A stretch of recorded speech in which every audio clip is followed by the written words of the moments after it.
महज 30 दिनों का वक्त बचा है और उसके बाद हरियाणा में लोकसभा चुनाव के मतदान मतपेटी में बंद हो जाएंगे। लेकिन उससे पहले आपको बता दें कि भारतीय जनता पार्टी ने करीब 15 दिन पहले तमाम लोकसभा सीटों पर उम्मीदवारों का ऐलान कर दिया था, जबकि लंबी माथापच्ची के बाद कांग्रेस पार्टी ने भी 8 लोकसभा सीटों पर अपने प्रत्याशियों का ऐलान कर दिया। शुरुआत करते हैं सबसे बड़ी और हॉट सीट मानी जा रही भिवानी महेंद्रगढ़ लोकसभा सीट की, जहां पूर्व मुख्यमंत्री चौधरी बंसीलाल परिवार की साख दांव पर लगी हुई थी।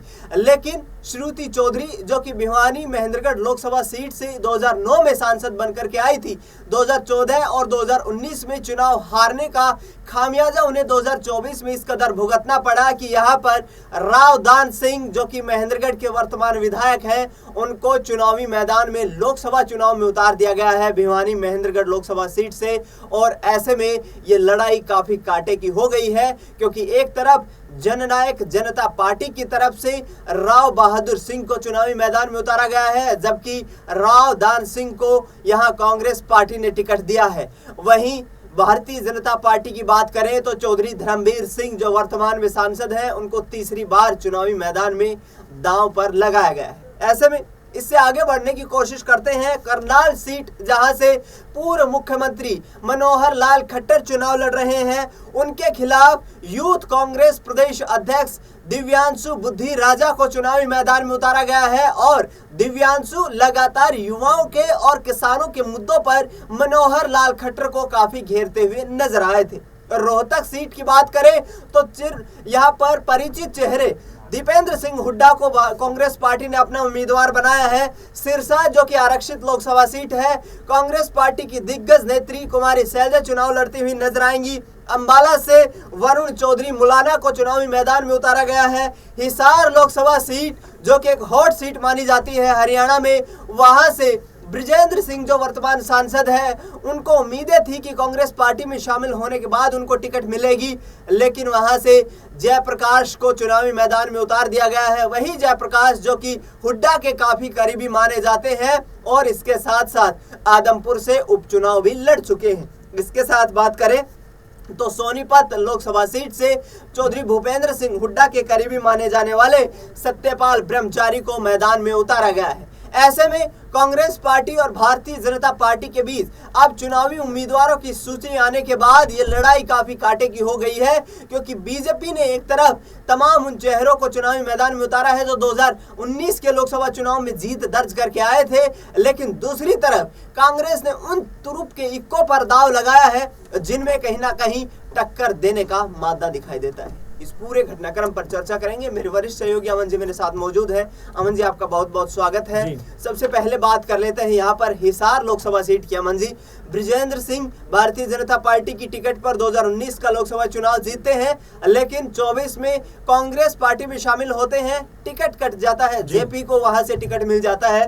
तो क्या आखिरकार यहाँ पर जो चौधरी बीरेंद्र सिंह है, ब्रिजेंद्र सिंह है, उनका यहाँ पर चुनावी जो भविष्य है या सियासी भविष्य है, ये कहीं ना कहीं अब आने वाले वक्त में कांग्रेस में भी अंधकार में दिखाई देता है? देखिए, बिल्कुल दिनेश जी, क्योंकि हिसार सीट की आप बात करें, जाहिर बात है कि जब ब्रिजेंद्र सिंह शामिल हुए कांग्रेस पार्टी में, उस समय ये लगभग कंफर्म माना जा रहा था कि उनको शायद टिकट यहाँ से मिलता हुआ नजर आएगा। लेकिन जैसे जेपी का नाम सामने आया, वो ये बताता है कांग्रेस पार्टी में भी शायद जो रणनीति है वो पूरी तरह से खुलकर सामने आ गई है। कांग्रेस पार्टी कोई अंतरकलह नहीं चाहती, क्योंकि अगर यहाँ से जो है बीजेपी से कांग्रेस में आए ब्रिजेंद्र सिंह को अगर टिकट दिया जाता तो मेरे ख्याल में मुझे ऐसा लगता है कि कांग्रेस के अंदर बगावत हो सकती थी। इसी को टालने के लिए ये पूरे का पूरा जो प्रोसेस को अंजाम दिया गया है। लेकिन हैरानी की बात एक और भी है दिनेश जी, इसमें कि अगर जिस तरह से अगर हम देखें पूरी सीट के ऊपर बात करें, पूरी सीटों के ऊपर बात करें, तो कई चेहरे ऐसे हैं जो जिनके ऊपर चर्चा पहले से थी कि उनको टिकट मिलेगा, उनको मिला है। लेकिन अभी भी खासकर हिसार की सीट को लेकर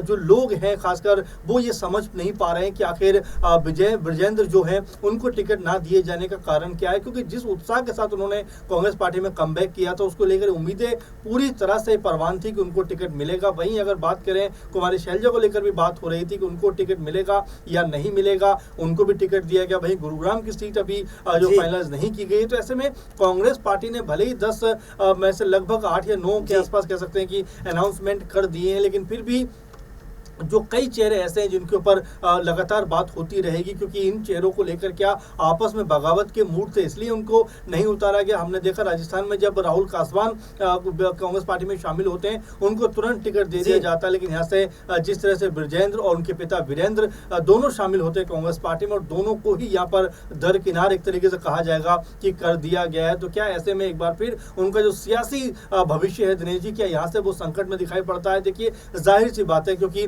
वो सिटिंग एमपी हैं यहाँ के, इसलिए इस नाते भी लोग ये समझ पा रहे थे कि उनको टिकट जरूर मिलेगा, लेकिन उनको टिकट ना देकर कहीं ना कहीं कांग्रेस पार्टी ने क्या अपने लिए बैठे बैठाए एक बड़ी मुसीबत मोल ले रही है। और क्या यहाँ से जो ब्रजेंद्र है उनका भी अब मोह भंग होता हुआ दिखाई पड़ेगा? कई तरह के सवाल उभर के अब सामने आते हैं, क्योंकि हरियाणा की राजनीति है, बहुत दिलचस्प राजनीति है, लगभग 10 सीटें इस राज्य से आती हैं और यहाँ पर कांग्रेस पार्टी लगातार दावा करती रही है कि यहाँ पर इस बार बीजेपी को मुकाबला कह सकते हैं कि जीतने इतनी आसानी से वो नहीं देंगे और यहाँ पर कड़ी फाइट देते हुए नजर आएंगे। बिल्कुल अमन जी, जिस तरीके से आपने तमाम घटनाक्रम पर चर्चा की, ऐसे में करनाल सीट से यूथ कांग्रेस के अध्यक्ष जो है दिव्यांशु बुद्धि राजा को चुनावी मैदान में उतारा गया है। आखिरकार किसानों का मुद्दा यहाँ पर इस चुनाव में कितना प्रभावशाली हरियाणा में दिखाई देगा?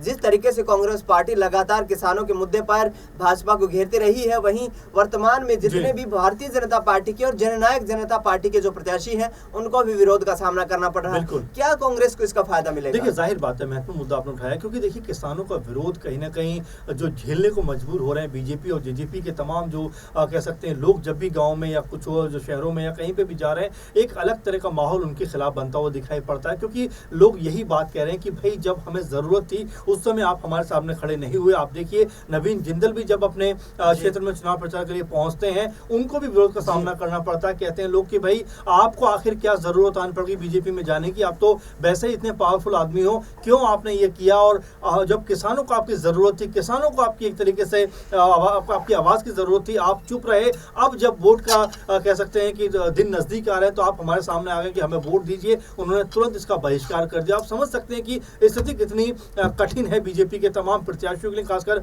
हरियाणा चूंकि एक किसान बहुल राज्य है, किसानी का वहां पर ज्यादा हम प्रभाव देखते हैं और वहां पर इस तरह की चीजें होंगी दिनेश जी, तो जाहिर बात है कि इससे फायदा कांग्रेस को होता हुआ नजर आएगा। इसीलिए कांग्रेस पार्टी पूरे जोश में है। दीपेंद्र हुड्डा की आप बयानबाजी सुने लगातार, वो यही बात कहते हैं कि कोई जो है बीजेपी का यहाँ पर माहौल नहीं है, बीजेपी लगभग बैकफुट पे है और यही बात है कांग्रेस पार्टी इस समय जोश में नजर आ रही है। लेकिन साथ में अगर पार्टी के अंदर खाने के अंदर अगर अंतर कलह हुई तो ये उनके लिए भारी पड़ सकता, नहीं तो अगर सब कुछ ठीक रहा तो कांग्रेस पार्टी बीजेपी को यहां से कड़ी चुनौती देते हुए नजर आएगी।